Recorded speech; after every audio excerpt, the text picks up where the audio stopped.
नमस्कार, उत्तराखंड समाचार में आपका स्वागत है। मैं प्रेम शंकर झा। सबसे पहले मुख्य समाचार। अंतर्राष्ट्रीय महिला दिवस पर प्रदेश भर में विभिन्न कार्यक्रमों का आयोजन। पहाड़ों की रीढ़ उत्तराखंड की महिलाएं लोकतंत्र को मजबूत बनाने में भी आगे। विधानसभा चुनाव में पुरुषों से अधिक रहा महिला मतदाताओं का वोटिंग प्रतिशत।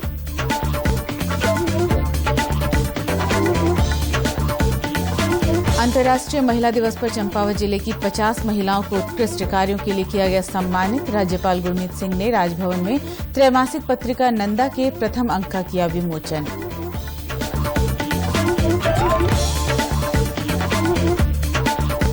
दस मार्च को विधानसभा चुनाव के लिए होने वाली मतगणना की तैयारियां तेज। राज्य के विभिन्न जिलों में मतगणना कर्मियों को दिया जा रहा प्रशिक्षण। राजनीतिक दल भी तैयारी में जुटे।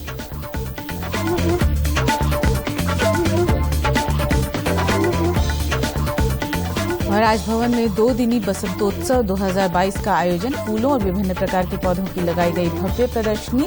राज्यपाल गुरमीत सिंह ने कहा, उत्तराखंड में फूलों की खेती की अपार संभावनाएं। अब समाचार विस्तार से। आज प्रदेश भर में अंतर्राष्ट्रीय महिला दिवस मनाया जा रहा है। इस अवसर पर विभिन्न कार्यक्रमों के जरिए महिलाओं को सम्मानित किया जा रहा है। प्रदेश की महिलाएं विभिन्न क्षेत्रों में आगे तो हैं ही, साथ ही लोकतंत्र को मजबूत बनाने में भी अपना योगदान दे रही हैं। इस विधानसभा चुनाव में महिला मतदाताओं का वोटिंग प्रतिशत पुरुषों से अधिक रहा। राज्य की मुख्य निर्वाचन अधिकारी सौजन्या ने महिला दिवस पर प्रदेशवासियों को बधाई देते हुए बताया कि उत्तराखंड विधानसभा चुनाव में पुरुषों के मुकाबले 30 से अधिक विधानसभा सीटों पर महिला मतदाताओं का प्रतिशत अधिक रहा है। महिलाओं ने बढ़ चढ़कर मतदान में हिस्सा लिया है। 7.2% हमारा महिलाओं का वोटिंग परसेंटेज रहा। बहुत अच्छा परसेंटेज रहा। पुरुषों का जो वोटिंग परसेंटेज है वो अराउंड 62 पॉइंट रहा। तो उत्तराखंड में हमेशा जो लोकतंत्र में महिलाओं का भागीदारी बहुत अच्छे से आया है। तो इस बार भी उन्होंने रिलेटिवली बेटर वोटिंग के लिए आके उन्होंने अपना मत का जो राइट है उसको कास्ट किया है। तो बहुत अच्छा चीज, इम्पोर्टेंस ऑफ डेमोक्रेसी और वोटिंग का जो इम्पोर्टेंस है वो बताना। परंतु हमेशा उत्तराखंड में जो लेडीज है वो हर चीज में अपना इन्वॉल्वमेंट रखते हैं और वोटिंग में भी हमेशा उन्होंने अपना जो परसेंटेज है विमेन का जो वोटिंग परसेंटेज वो हमेशा हाई रहा है। वहीं तीलू रौतेली सम्मान के साथ ही कई अन्य पुरस्कारों से सम्मानित शिक्षिका डॉक्टर राजकुमारी भंडारी चौहान ने भी प्रदेश की महिलाओं को महिला दिवस की शुभकामनाएं दी। उन्होंने कहा कि महिलाओं को अपने अधिकारों के प्रति जागरूक होने की जरूरत है। आज अंतर्राष्ट्रीय महिला दिवस है और अंतर्राष्ट्रीय महिला दिवस समस्त मातृशक्ति के लिए एक बहुत बड़ा दिन होता है। और मुझे लगता है कि इस दिन महिलाओं को जागरूक होना चाहिए अपने मुद्दों के प्रति, अपने अधिकारों के प्रति। और पिछले वर्ष उत्तराखंड सरकार ने मुझे तीलू रौतेली पुरस्कार से सम्मानित किया है और इसके पीछे उद्देश्य यही है कि महिलाएं जागरूक हों, उनको पुरस्कृत किया जाए। तो मैं आप सभी महिलाओं को अंतर्राष्ट्रीय महिला दिवस की हार्दिक शुभकामनाएं देती हूं। देहरादून में दूरदर्शन केंद्र की ओर से आयोजित कार्यक्रम में महिलाओं का सम्मान किया गया। इस अवसर पर केंद्र अध्यक्ष अशोक कुमार, कार्यक्रम प्रमुख तरनजीत कौर उपस्थित थे।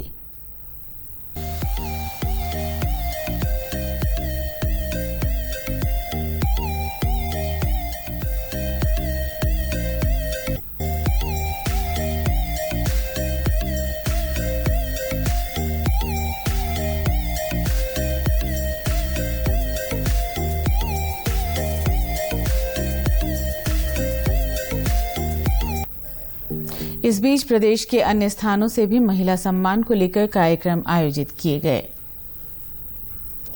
अंतर्राष्ट्रीय महिला दिवस के अवसर पर चंपावत जिले की 50 महिलाओं को उत्कृष्ट कार्य के लिए सम्मानित किया गया। जिला शिक्षा अधिकारी कार्यालय सभागार में आयोजित कार्यक्रम में जिले भर के विभिन्न सरकारी, गैर सरकारी, स्वयंसेवी संस्थाओं और निजी क्षेत्र में कार्य कर रही महिलाओं को उनके उत्कृष्ट प्रदर्शन के लिए सम्मानित किया गया। इस अवसर पर बाल विकास के जिला कार्यक्रम अधिकारी राजेंद्र बिष्ट ने बताया कि अंतर्राष्ट्रीय महिला दिवस पर आज कार्यशाला का आयोजन किया गया, जिसमें विभिन्न क्षेत्रों की 150 से अधिक महिलाओं और छात्राओं ने प्रतिभाग किया। आज अंतर्राष्ट्रीय महिला दिवस के अवसर पर यहाँ जनपद में एक कार्यशाला का आयोजन किया गया। महिला सशक्तिकरण एवं बाल विकास विभाग तथा शिक्षा विभाग की तरफ से, जिसमें लगभग 150 प्रतिभागी हैं। प्रतिभागियों में जिला स्तर के अधिकारीगण हैं जो जनपद में कार्यरत विभिन्न पदों पर सम्मानित महिला अधिकारीगण हैं।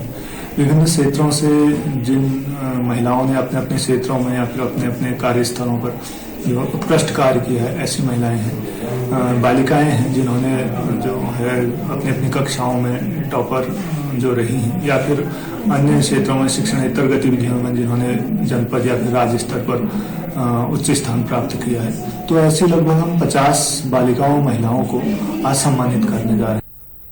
वहीं जिला परियोजना अधिकारी विम्मी जोशी ने बताया कि जिले में 1300 से अधिक महिला समूहों के माध्यम से महिलाओं को स्वावलंबी बनाया जा रहा है। उन्होंने बताया कि महिलाओं को स्वरोजगार के लिए प्रेरित करने के लिए भी सभी वर्ग की महिला समूहों को 20,000 से 80,000 रुपए तक की प्रोत्साहन राशि दी गई है। भारत में हम अभी हमारे 1300 ग्रुप्स हैं, उससे ज़्यादा ही ग्रुप्स हैं जो कि एक्टिव हैं, और उन लोगों को लगभग हम लोगों ने RF की धनराशि दे दी है और CIF भी हम लोगों ने उनको उपलब्ध करा दिया है। जो जनरल के ग्रुप्स हैं हम उनको 55,000 की धनराशि देते हैं, और उसी के साथ में जो SC ST के ग्रुप्स हैं उनको 82,500 रुपीज एज CIF दिया जाता है। यहाँ पर काफ़ी ग्रुप्स हैं जो अभी अपना स्वरोजगार कर रहे हैं। इस कार्यक्रम में शामिल हुई छात्राओं ने कहा कि महिलाओं को आगे बढ़ने का समान अवसर मिलना चाहिए। ये महिलाओं को सशक्त करने के लिए और उनको प्रोत्साहित करने के लिए मनाया जाता है। इसमें यह है कि जो महिलाएं कामकाजी हैं और जो घर तक ही सीमित रह जाती हैं, उन महिलाओं को भी प्रोत्साहित करना चाहिए। महिलाओं को शिक्षित करना चाहिए और जो कन्या भ्रूण हत्या होती है उस पर रोक लगानी चाहिए। बेटा और बेटी एक समान है, ये सबको जानना चाहिए और इस बारे में विचार करना चाहिए कि लड़के का पढ़ना ही जरूरी नहीं, लड़की का पढ़ना भी जरूरी है।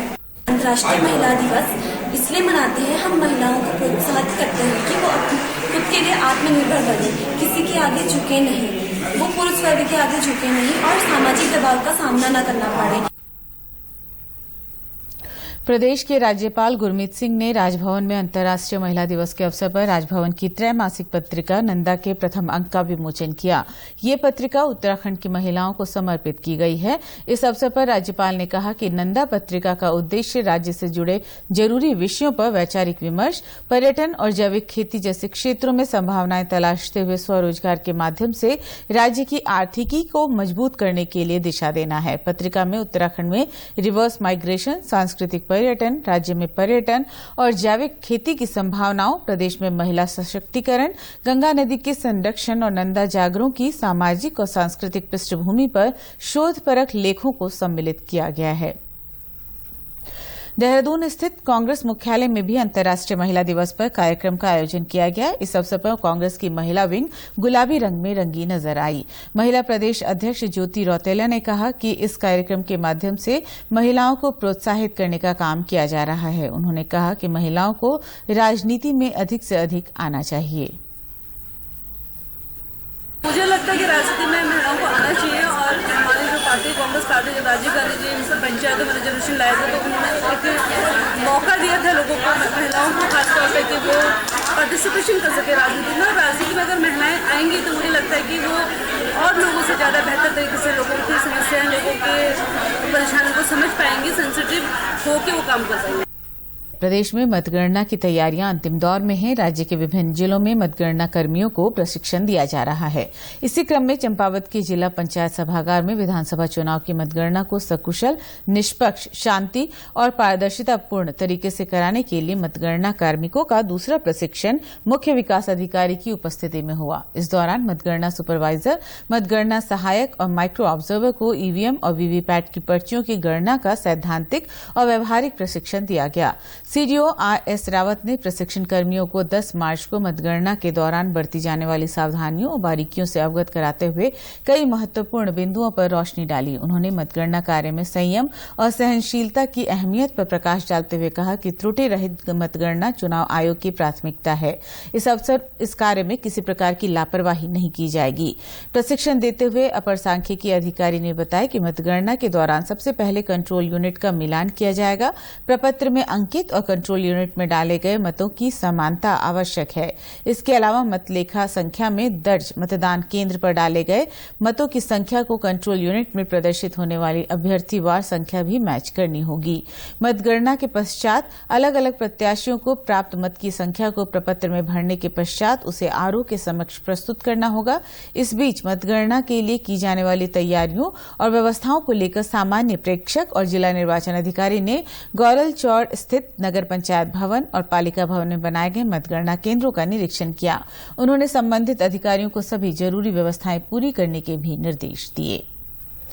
गढ़वाल मंडल आयुक्त सुशील कुमार ने आज पौड़ी के मतगणना स्थल का स्थलीय निरीक्षण किया। उन्होंने सभी आरओ को सभी व्यवस्थाएं पूरा करने के निर्देश दिए। उन्होंने कहा कि पार्टी प्रत्याशियों और पदाधिकारियों के लिए बैठक की उचित व्यवस्था की जाए। उन्होंने कहा कि जिन अधिकारियों और कार्मिकों को मतगणना के लिए नियुक्त किया गया है वो गंभीरतापूर्वक कार्य करना सुनिश्चित करें। गढ़वाल मंडल आयुक्त ने मतगणना स्थल में काउंटिंग कक्ष, कंप्यूटर कक्ष, पेयजल, विद्युत, सीसीटीवी कैमरे, पेयजल, खान पान सहित अन्य व्यवस्थाओं का जायजा लिया। उन्होंने कहा कि मतगणना स्थल में किसी भी व्यक्ति द्वारा मोबाइल फोन का उपयोग नहीं किया जाएगा।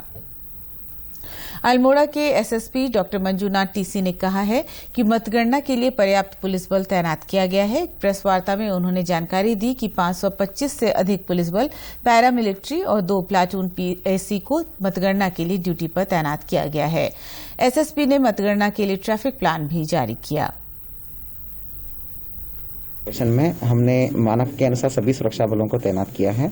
कुल मिला के 3 गेजेटेड ऑफिसर्स, 2 टीआई, टीएसआई और 7 एसओस, एसएचओस, उसके अलावा 5 इंस्पेक्टर्स एंड विभिन्न रैंक के पुलिस कर्मचारीगण को मिला के 525 प्लस पुलिस बल का और पैरामिलिट्री और इवन पीएसी बल का उसका हमने व्यवस्थापन किया है। उसमें 2 प्लाटून पीएसी भी सम्मिलित है।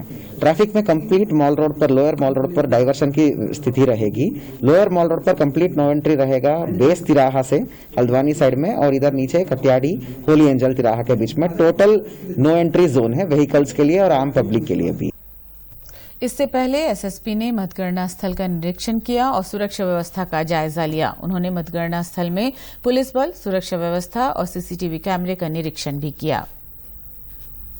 उत्तराखंड विधानसभा चुनाव की मतगणना आगामी 10 मार्च को होनी है। मतगणना को लेकर सभी पार्टियों ने अपने अपने स्तर से पार्टी कार्यकर्ताओं को प्रशिक्षण देना शुरू कर दिया है। भारतीय जनता पार्टी और कांग्रेस द्वारा विधानसभा स्तर पर मतगणना में शामिल होने वाले कार्यकर्ताओं को विशेष प्रशिक्षण दिया जा रहा है। भाजपा के प्रदेश प्रवक्ता शादाब शम्स ने बताया कि प्रशिक्षण में पोस्टल बैलेट की गिनती को लेकर कार्यकर्ताओं को जरूरी दिशा निर्देश जारी किए गए हैं। इसके साथ ही मतगणना ड्यूटी में तैनात कार्यकर्ताओं को सतर्कता बरतने के भी निर्देश दिए गए हैं। उत्तराखंड की कई सीटें जिसपे बहुत क्लोज फाइट होती है, उन सीटों के ऊपर भी केंद्रीय नेतृत्व की तरफ से कहा गया है, क्योंकि बहुत कई बार हमारे यहाँ देखा गया है कि 2, 4, 5, 10 वोटों से भी सीट की हार और जीत तय होती है। तो बहुत गंभीरता से कार्यकर्ताओं को ऐसा ना हो जीत के उत्साह में हमारा कार्यकर्ता लापरवाही बरत दे, इसलिए कार्यकर्ताओं को निर्देशित किया गया है कि एक एक कार्यकर्ता पूरी जिम्मेदारी, अपनी जिम्मेदारी को बहुत ईमानदारी से निभाए और वो जो जीत का मार्जिन वो जिन सीटों पे कम भी हो सकता है वहां और सतर्कता बरतें। वहीं कांग्रेस के प्रदेश मीडिया प्रभारी राजीव महर्षि का कहना है कि पार्टी की टीम कंट्रोल रूम से पूरी मतगणना पर नजर रखेगी। विधानसभा क्षेत्र है, वहाँ जो हमारे जिम्मेदार लोग हैं जो काउंटिंग देखेंगे या जो जिनके पास तमाम सूचनाएं जिनके पास एकत्रित होंगी, वो सूचनाएं हमसे जो है इस कंट्रोल रूम में साझा करेंगे और उसी प्रकार से हम उन सूचनाओं को आगे जनता तक पहुंचाएंगे। प्रदेश के पूर्व मुख्यमंत्री हरीश रावत ने दावा किया है कि प्रदेश में पूर्ण बहुमत के साथ कांग्रेस की सरकार बनने जा रही है। उन्होंने कहा कि उत्तराखंड की जनता के दिल का सर्वेक्षण कांग्रेस पार्टी के पक्ष में है। उत्तराखंड की जनता के दिल का सर्वेक्षण हमारे पक्ष में है और हम स्पष्ट तौर पर बहुमत पाने जा रहे हैं और सरकार बनाएंगे।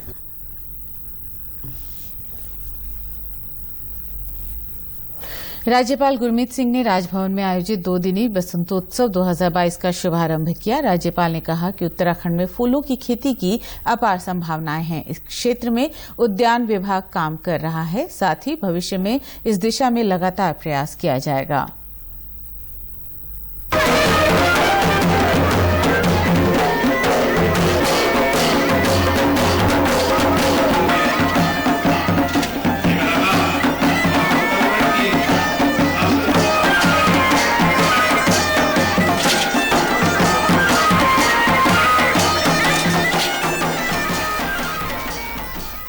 सुंदर प्रश्न किया है और ये कृषक की, एक उत्पादक की आत्मा बोल रही है।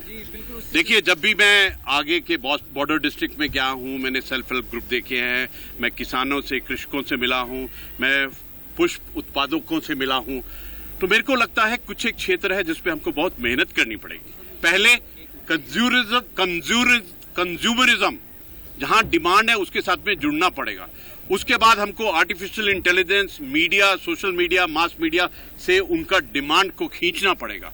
उसके बाद में हमको अपना पैकिंग को और भी सुधार करना पड़ेगा। और इस सब में मैं आपको विश्वास दिलाता हूं कि हम सब इकट्ठे मिलकर इसका समाधान ढूंढेंगे and it's a promise to you, it will be done. Basantotsav में फूलों और विभिन्न प्रकार के पौधों की भव्य प्रदर्शनी लगाई गई है। अलग अलग कैटेगरी में इनके स्टॉल लगाए गए हैं। इस अवसर पर स्कूली बच्चों ने भी पेंटिंग के माध्यम से अपनी कला का प्रदर्शन किया है। प्रदेश के समाचारों में बस इतना ही। चलते चलते मुख्य समाचार एक बार फिर।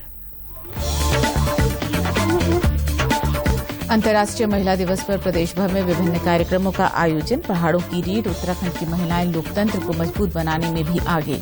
विधानसभा चुनाव में पुरुषों से अधिक रहा महिला मतदाताओं का वोटिंग प्रतिशत।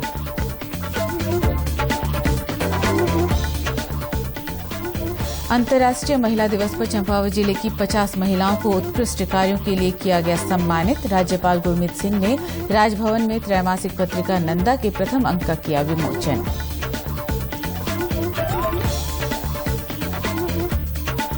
10 मार्च को विधानसभा चुनाव के लिए होने वाली मतगणना की तैयारियां तेज। राज्य के विभिन्न जिलों में मतगणना कर्मियों को दिया जा रहा है प्रशिक्षण। राजनीतिक दल भी तैयारी में जुटे।